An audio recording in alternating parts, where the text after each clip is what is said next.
we're going to continue talking about appeasement. Some quotes from Churchill here. Um, in in 1933 or even 1934, Britain still could have created an air force which would have imposed the necessary restraints on Hitler's ambition, or perhaps would have enabled the military leaders of Germany to control his violent acts. Um, and that would have given the League of Nations the power that it needed to actually enforce these violations of treaties. However, the actual result was um, that Hitler was able to continue his secret rebuilding of the Air Force. Britain was not uh, pushing to do that. Um, and in fact, they didn't mind. They were in denial of the strength of Germany's air force, even though Germany was not permitted to have one. They didn't think it would be a problem, um, and so by um, they wanted Hitler to agree to keep their air forces equal, but um, they still didn't know who they were dealing with. Um, but as soon as they lost as soon as even Germany drew equal with them in air force, uh, he now had somewhat of a free hand to do all the aggression that he did um, soon afterwards. So um, that's a little bit of Churchill's perspective. But by 1935, people were they had their new prototypes of the new and very famous Hurricane and Spitfire airplanes, very famous British World War II planes in 35 and 36. But and they even started mass producing them. But um, they started mass producing them when it became necessary because Germany already had more planes, and they never caught up with Germany. Germany was way too far ahead. So if that had been different, things would have turned out very differently. Um, and then uh, Hitler was breaking term after term of the treaty, and in such a way that he either seemed to have the moral high ground, or he was taking a gamble on the tenderheartedness and confusion and lack of a backbone, perhaps, of the Allies. Um, and I mean, America still didn't want anything to do with it. Um, but there were certain times where Hitler clearly crossed a line, and everybody said, "This cannot continue." Um, we fought all of World War One to come to these agreements, and millions of people died, and you can't just go breaking these things, breaking these terms of this treaty that we have. Um, but British representatives made it clear that even the possibility of trade sanctions were out of the question. So all that could happen in the League of Nations to say Hitler, you did the wrong thing, was to literally tell him those words, and that was it. Um, so it just all comes down to these countries. They all saw that what Hitler was doing was wrong, and he was breaking the treaties, breaking the treaty, and in just every single possible way he could. And it all came down to the people who were willing to stand up with him, even at the very beginning, stand up to him, were not willing to back it up with any force whatsoever. Okay. All right. So 1935, Britain and um, Germany sign a naval pact, and this kind of is one of the ways Hitler started dividing the Allies from each other, because they signed it with Britain. So it was Germany and Britain signing a pact uh, saying that Germany is allowed to have a navy as long as it's a really weak navy compared to the British Navy, That's the terms of the pact. And well, I mean, now that Hitler's allowed to have a navy, why can't he just be building a much bigger one in secret, which he did. Uh, but even just that showed Hitler that the British are willing to, back out of everything. So he was saying he was remember his whole thing is you've got to struggle for existence, like in Darwinism and Marxism. It's a struggle for existence, and if you're not willing to do anything it takes for survival, then you're weak and you deserve to be taken advantage of. So, oops. So yes, there were some actual threats to Britain. They were worried. They saw, we talked about the whole appeasement thing, why Britain might be convinced to do this, but this is not a good thing to do. Um, so you have a situation where the Versailles Treaty is being broken, um, and you have inaction on the part of the British, partly because of the complete aloofness of America. France didn't want to do it alone, so they're not going to do it. Um, and then the Hitler did actually have some people in Germany because he wasn't the military commander. His generals were very against him taking these bold, reckless risks, but he kept proving himself to be right and to take these crazy risks, and that it hugely benefited Germany. And then suddenly they had nothing to say.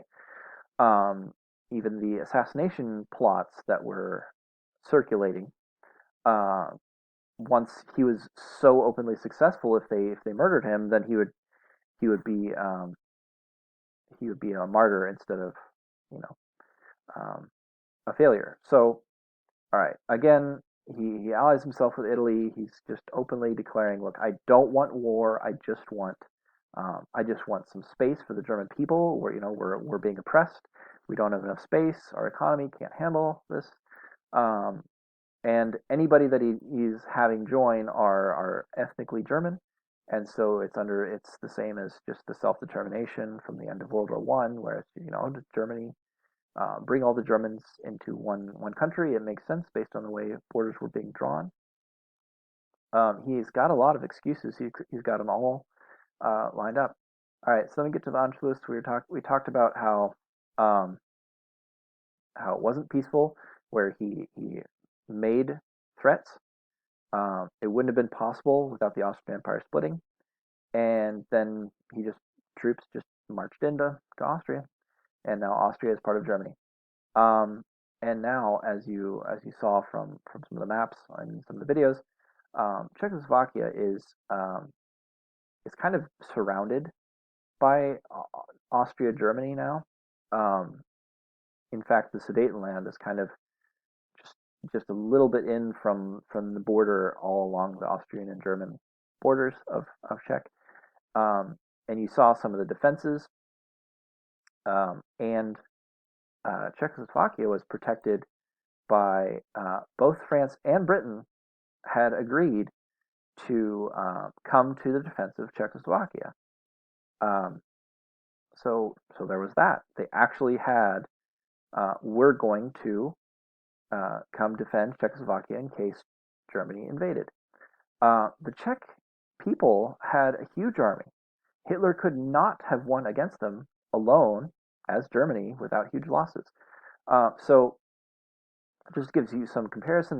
These are some numbers. Um, this is the number of divisions. So I don't necessarily know how much a division of the army is, but this is just for comparison. So Britain had two army divisions that they were willing to send to for any sort of land war. France had 50 to 60 divisions.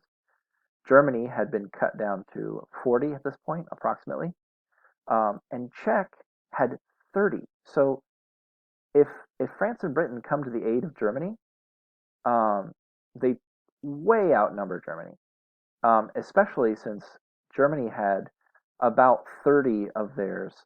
I think this is actually 35.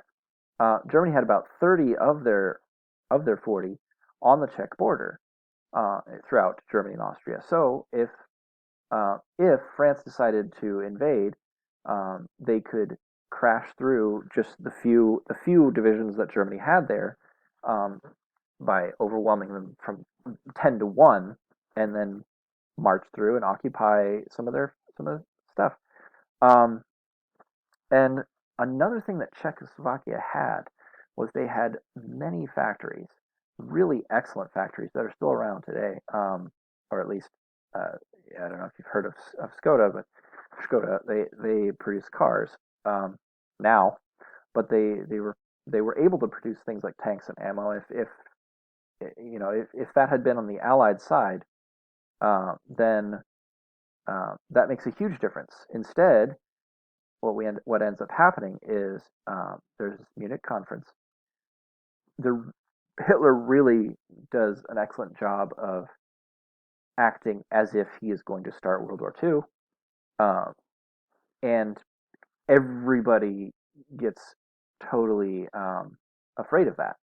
So one of the things that the Prime Minister of Britain does is he comes to this Munich conference, and remember all those defenses you saw?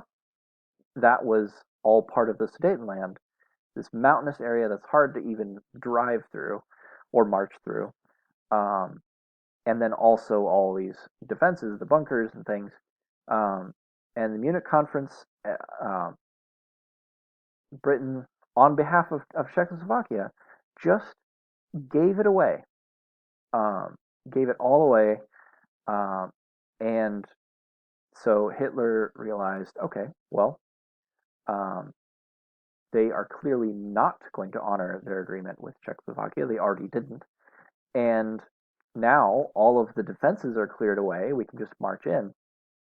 The reason, remember, um, that the Prime Minister Chamberlain believed Hitler at this point. What was Hitler saying? Well, Hitler was saying, "This is my last request for land in Europe. Absolute last one. After this, I am done. But if I don't get this, I will go to war." So again, this is called brinkmanship, where bringing him right to the brink of war, where if you don't do this, we will go to war, and there will be war, and it'll be horrible.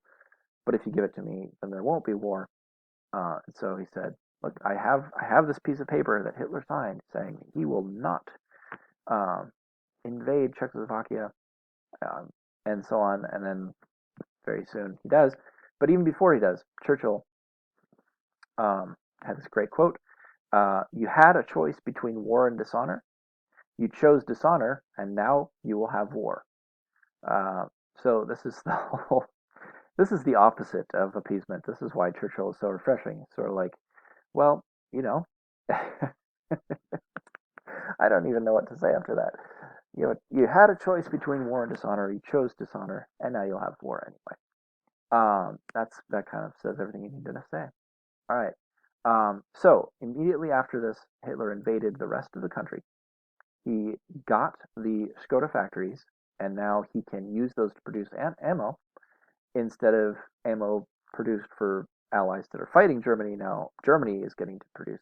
So it's a huge advantage for Germany that the Allies would have had against Hitler, as well as the 30 divisions of the army that Hitler, after he invaded, he captured and dispersed them, or they joined his side because they were forced to. And so now there's no threat to Germany in Central Europe anymore. But he used up his last shred of credibility. So now everybody knows that Hitler is not going to, no matter how serious and solemn he is, he's not going to honor anything he says.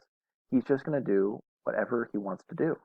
Um, and so you can't take him at his word, and he's a real threat.